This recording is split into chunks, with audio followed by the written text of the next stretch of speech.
നീ എന്താ ഒറ്റയ്ക്ക്? അയ്യൂബ് എവിടെ? വന്നില്ല. ഞാൻ പിണങ്ങിപ്പോന്നതാ. കാരണം? അദ്ദേഹം എന്നെ നശിപ്പിച്ചു. നശിപ്പിച്ചെന്നോ? അയ്യൂബോ? ചെറുപ്പത്തിലെ ഉമ്മ മരിച്ചുപോയ നിന്നെ ഞാൻ ലാളിച്ചു വളർത്തി. മറ്റൊരു വിവാഹത്തിന് പലരും നിർബന്ധിച്ചിട്ടും നിന്റെ സുഖജീവിതത്തെ ഓർത്ത് ഞാനതിന് മുതിർന്നില്ല. ഭേദപ്പെട്ട രീതിയിൽ സ്ത്രീധനം കൊടുത്ത് നിന്നെ കെട്ടിച്ചയച്ചതും നിന്റെ സുഖജീവിതം സ്വപ്നം കണ്ടുകൊണ്ടാണ്. അങ്ങനെ ഒരു ബാപ്പയുടെ കടമ ഞാൻ നിർവഹിച്ചു. പക്ഷെ ഒരു മകളുടെ കടമ നീ നിറവേറ്റിയില്ല. വലിയൊരു തുക സ്ത്രീധനവുമായി ചെന്നവളാണെന്ന് നീ അഹങ്കരിച്ചു. നീ അയ്യൂബിനെ കൊണ്ട് അവന്റെ സ്ത്രീധന തുക വാങ്ങിപ്പിച്ചു. ആ കുടുംബമായുള്ള അവന്റെ ബന്ധം നീ തകർത്തു. ഒരു ആർഭാട ജീവിതത്തിന് നീ അവനെ പ്രേരിപ്പിച്ചു. അങ്ങനെ എല്ലാം നശിച്ചു. എന്നിട്ടിപ്പോ എല്ലാ കുറ്റവും അവന്റെ മേൽ ചുമത്തിയിട്ട് നീ ഇറങ്ങിപ്പോന്നിരിക്കുന്നു. ഭാര്യ നിൽക്കേണ്ടത് വാപ്പായുടെ വീട്ടിലല്ല, ഭർത്താവിന്റെ കൂടെയാണ്. നിനക്ക് പോകാം. ഇനി കരഞ്ഞുകൊണ്ട് യാതൊരു പ്രയോജനവുമില്ല. എന്ന് നീ അയ്യൂബിനെയും കുട്ടി ഇങ്ങോട്ട് വരുന്നോ അന്നേ നിനക്ക് ഈ വീട്ടിൽ പ്രവേശനമുള്ളൂ. നിനക്ക് പോകാം.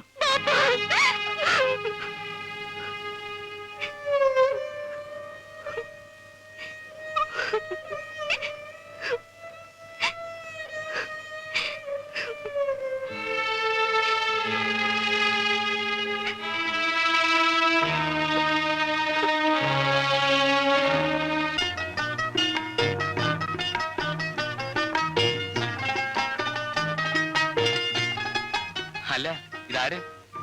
ഞാൻ തന്നെ. അല്ല നീ എന്ത് നെരുവേടാടി കഴിച്ചത്? എന്തിരിക്കാൻ നീ നമ്മളെ 3% കണക്ക് തീർത്ത് തരാണ്ട് നിന്റെ സ്ത്രീധനവും മേടിച്ചോണ്ട് കടന്നു കളഞ്ഞില്ലേ? അത്ര ശരിയായില്ല. ശരിയായില്ല. അതൊക്കെ ഉമ്മയോട് മേടിക്കണം. ഇത് എന്ത് വർത്താനോട് ഈ പറയണത്? ഉമ്മാരിന് കാശ് ചോദിച്ചാൽ അവിടെ ചെന്നപ്പോ നിന്നോട് മേടിച്ചാണ് അവര് പറഞ്ഞത്. നേരല്ലേ? സ്ത്രീധനം മേടിച്ച് നീ ഇങ്ങാട് പോകുന്നില്ലേ? പിന്നെ അവരവിടുന്ന് വരാനാണ്. എന്ത് വൃത്തിയായി പറയത്തില്ല. കമ്മീഷണർക്ക് ബാക്കി എന്താ വരേണ്ടത്? എന്റെ മോൻ കണക്ക് കൂട്ടിട്ട് പറഞ്ഞത് 7655 പൈസ ഇല്ലെന്നാണ്. അല്ല കമ്മീഷണറെ, ഞാൻ ഈ പൈസ ഒരുമിച്ച് തന്നാൽ താനത് നശിപ്പിച്ചു കളയില്ലേ? ഈ കാശിനുള്ള ബഡ്ജറ്റൊക്കെ നമ്മൾ നേരത്തെ തന്നെ റെഡിയാക്കി വെച്ചിട്ടുണ്ട്. വീടൊന്ന് റിപ്പയർ ചെയ്യണം, ബീവിക്കൊരു നീട്ടിയും മേടിക്കണം സ്വർണത്തിന്റെ. പിന്നെ കാശ് വല്ലതും ബാക്കിയുണ്ടെങ്കിൽ ചെറുതായിട്ടൊരു പശുവിനെ മേടിക്കണം. അതിനുശേഷം പശു.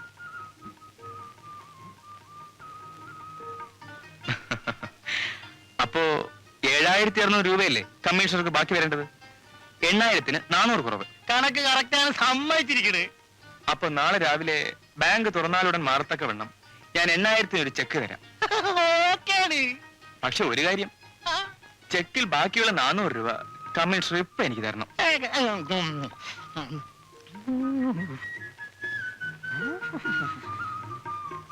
എന്താ ആലോചിക്കുന്നത്? രൂപയില്ലേ? ഇപ്പൊ 400 രൂപ തന്നാലേ ചെക്ക് തരാൻ പറ്റൂ. കാശില്ലാഞ്ഞിട്ടല്ല, വേറെ അത്യാവശ്യത്തിന് വെച്ചിരിക്കണ്. ഏത് അത്യാവശ്യത്തിന് വെച്ചിരിക്കുന്നതായാലും അതിങ്ങി തരണം. നാളെ 8000 അല്ലേ കിട്ടാൻ പോകുന്നത്? നേരാണല്ല, അത്യാവശ്യമൊക്കെ അപ്പ നടത്താം.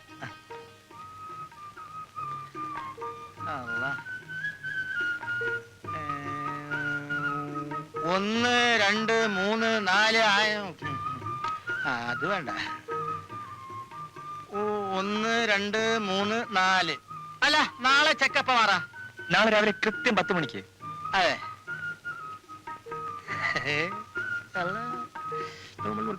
നാളെ 8000 ആണല്ലോ. അമ്മായിക്ക് ഈയിടെയായി ഏത് സമയം ആലോചനയാണല്ലോ. എന്റെ ഭാഗ്യദോഷത്തെ കുറിച്ച് ഓർത്താവും അമ്മായി സങ്കടപ്പെടുന്നത്. അതത്ര നിസ്സാരമായ കാര്യമാണോ മോളെ? സ്വപ്ന വീട് വിട്ടുപോയി. അയ്യൂബിനെ തിരിച്ചു വീട്ടു കാലം ഒത്തില്ലത്രേ. പിന്നെ ആകെ ഉണ്ടായിരുന്ന ഒരേ ഒരു ആശ നിന്നിലായിരുന്നു. ആ നിന്നെ പടച്ചോൻ ഈ നിലയിലുമാക്കി. ഈ വീട്ടുമുറ്റത്ത് ഒരു കുഞ്ഞിക്കാല് കണ്ട് മരിക്കാനുള്ള ഭാഗ്യം പടച്ചോൻ എനിക്ക് വിധിച്ചിട്ടില്ല.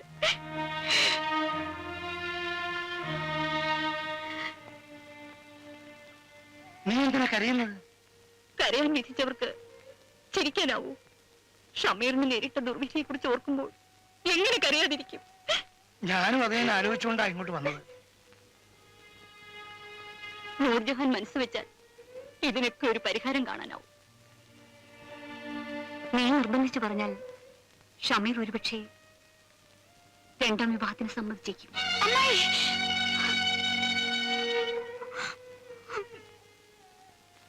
ഞാനും ഇത് ആലോചിച്ചാണ് മോളെ.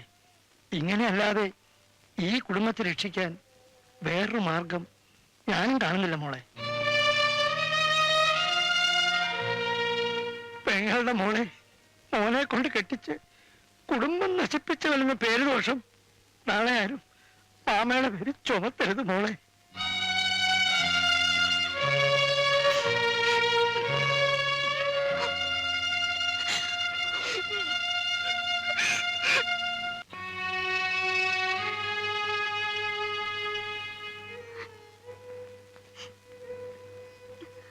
ഇനി മുതൽ നീ പാട്ട് വെക്കരുത്. നീ എന്താ കരയുന്നേ? വെറുതെ ഇരുന്ന് കരയാൻ നിനക്കെന്താ ഭ്രാന്തുണ്ടോ? ഞാനൊരു കാര്യം പറഞ്ഞാൽ അനുസരിക്കുമോ? ഞാൻ പ്രസവിക്കാൻ പാടില്ലെന്നല്ലേ ഡോക്ടർ പറഞ്ഞുള്ളൂ. പ്രസവിക്കാൻ കഴിവുള്ള സ്ത്രീകൾ വേറെയുണ്ടല്ലോ. നീ പറഞ്ഞു വരുന്നത്? ഇക്ക സംശയിക്കുന്നത് തന്നെ. ഒരു രണ്ടാം വിവാഹം കൊണ്ട് ഈ കുടുംബത്തിന്റെ ദുഃഖത്തിന് അറുതി വരുത്തണം. അതാണ് എനിക്ക് സന്തോഷം. നിന്നെ ഇനിയും കണ്ണീർ കയത്തിലേക്ക് തള്ളിവിടണമെന്ന്? ഇല്ലെങ്കിലും എനിക്ക് കണ്ണീരല്ലേ ബാക്കിയുള്ളൂ. ഇക്കയും ഇക്കയുടെ ആൾക്കാരും തീരാ ദുഃഖം അനുഭവിക്കുന്ന ചിന്തയിൽ നിന്നെങ്കിലും എനിക്ക് രക്ഷപ്പെടാമല്ലോ. പക്ഷേ എന്നെ കൊണ്ടത് സാധ്യമല്ല. എന്നോട്ട് നിർബന്ധിക്കുകയും വേണ്ട. ഈ പിടിവാശി കൊണ്ട് ഒന്നല്ല, പല ജീവിതങ്ങളാണ് താറുമാറാകാൻ പോകുന്നത്. നശിച്ചോട്ടെ, എല്ലാം നശിച്ചോട്ടെ. എന്നെ ഒന്ന് സൗകര്യമായിട്ട് വിട്ടാൽ മതി. വേണ്ടി വന്നാൽ അതും എനിക്ക് ആലോചിക്കേണ്ടി വരും. നീ പറയുന്നതിന്റെ അർത്ഥം? അർത്ഥം ഒന്നേ ഉള്ളൂ. ഇക്കയുടെ സമാധാനപൂർണമായ ജീവിതത്തിന് വിലങ്ങുതടിയായി ഞാൻ ഇല്ലാതായല്ലോ. നൂർജി, നീ ഇത്ര ക്രൂരമായി സംസാരിക്കരുത്. ഒരു കുഞ്ഞിനെ കാണുവാനുള്ള ആഗ്രഹം എനിക്കില്ലാഞ്ഞിട്ടല്ല, അതിനേക്കാൾ വലുതാണ് നിന്നോടത്ത് ജീവിക്കാനുള്ള എന്റെ മോഹം. എന്നെ ഭ്രാന്ത് പിടിപ്പിക്കരുത്. നൂർജഹാനെ മൊഴി ചൊല്ലാതെ തന്നെ നീ ഒരു രണ്ടാം വിവാഹം നടത്തിയാൽ നിന്റെ ഈ രണ്ടാഗ്രഹങ്ങളും നടക്കുമല്ലോ മോനെ. രണ്ടാം വിവാഹത്തിൽ നിനക്കൊരു കുഞ്ഞുണ്ടായാൽ അതിനെങ്കിലും നൂർജഹാനെ താലോലിക്കാമല്ലോ. അവൾക്കത് എന്ത് സന്തോഷമായിരിക്കും. എല്ലാം ഞാൻ മനസ്സിലാക്കുന്നു, പക്ഷെ എന്നെ മാത്രം ആരും മനസ്സിലാക്കുന്നില്ല. മനസ്സിലാക്കുകയല്ല, ഈ നിൽക്കുന്ന ഇക്കയുടെ ഉമ്മ ബാപ്പാമാരുടെ ആഗ്രഹം ഇക്ക നിറവേറ്റി കൊടുക്കണം. അവരുടെ മനസ്സ് പൊരിഞ്ഞാൽ അതിന്റെ ശാപം എനിക്കായിരിക്കും. ആ ശാപഭാരവും പേറി ഇനി ഇവിടെ ജീവിക്കാൻ എനിക്ക് വയ്യ. നൂർജി, നിൽക്കൂ. ഞാൻ കാരണം ആരും ഇവിടെ ദുഃഖിക്കണ്ട. നിങ്ങളുടെയൊക്കെ ആഗ്രഹം പോലെ നടക്കട്ടെ. രണ്ടാം വിവാഹത്തിന് എനിക്ക് സമ്മതമാണ്.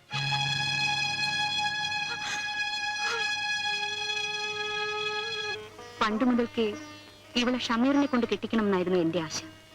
അതിനായി ഒത്തിരി ഞാൻ ശ്രമിച്ചതുമാണ്. നടന്നില്ല. യാ റബ്ബിൽ ആലിമീനായ തമ്പുരാൻ ഇപ്പോഴാണ് അതിന് വിധിച്ചിരിക്കുന്നത്. അപ്പോൾ ഷമീർ ഇതിന് സമ്മതിച്ചോ? പിന്നെ സമ്മതിക്കാതെ? അപ്പൊ നൂർജഹാനോ? അവളെ കളയാൻ പറ്റില്ലല്ലോ. ഷീജ രണ്ടാം ഭാര്യയായിട്ട് എന്താ പറ്റില്ലെന്നുണ്ടോ? അങ്ങനെയൊന്നുമില്ല. എന്താ മോളെ നിന്റെ അഭിപ്രായം? എനിക്ക് സമ്മതക്കുറവൊന്നുമില്ല. ഉണ്ടാവില്ലെന്ന് എനിക്കറിയില്ലേ. ഇവൾക്ക് ഷമീറിന്റെ പ്രാണനാ. പിന്നൊരു കാര്യം, സ്ത്രീധനം 30,000 രൂപ തന്നേ പറ്റൂ. കല്യാണത്തിന് മുമ്പ് അത് കിട്ടുകയും വേണം. നിന്റെ ആങ്ങളെയായി ഞാനും തരുന്നു സ്ത്രീധനം. പോരെങ്കിൽ ഷമീറിന്റെ രണ്ടാം കല്യാണം. കാശിന്റെ കാര്യത്തിൽ ഉമ്മബാപ്പമാരുമില്ല, മക്കളുമില്ല, പിന്നെ അല്ലേ ആങ്ങളെയും പെങ്ങളും. കുഞ്ഞലീമ എന്താ പറഞ്ഞത്? രണ്ടാം കല്യാണമല്ലേന്ന്. മൂന്നാം കല്യാണമായാലും സ്ത്രീധനം കിട്ടാത്ത ഒരു ഏർപ്പാടിന് ഈ റമിലേക്കാക്കണ്ട. നിനക്കങ്ങനെ വാശിയാണെങ്കിൽ തന്നേക്കാം. എപ്പോഴായാലും എനിക്കുള്ളതെല്ലാം ഇവൾക്കല്ലേ. പക്ഷേ ഒരു കാര്യം, ഈ സ്ത്രീധനത്തിന്റെ കാര്യമൊന്നും ഷമീർ അറിഞ്ഞു പോകരുത്. ഇല്ല.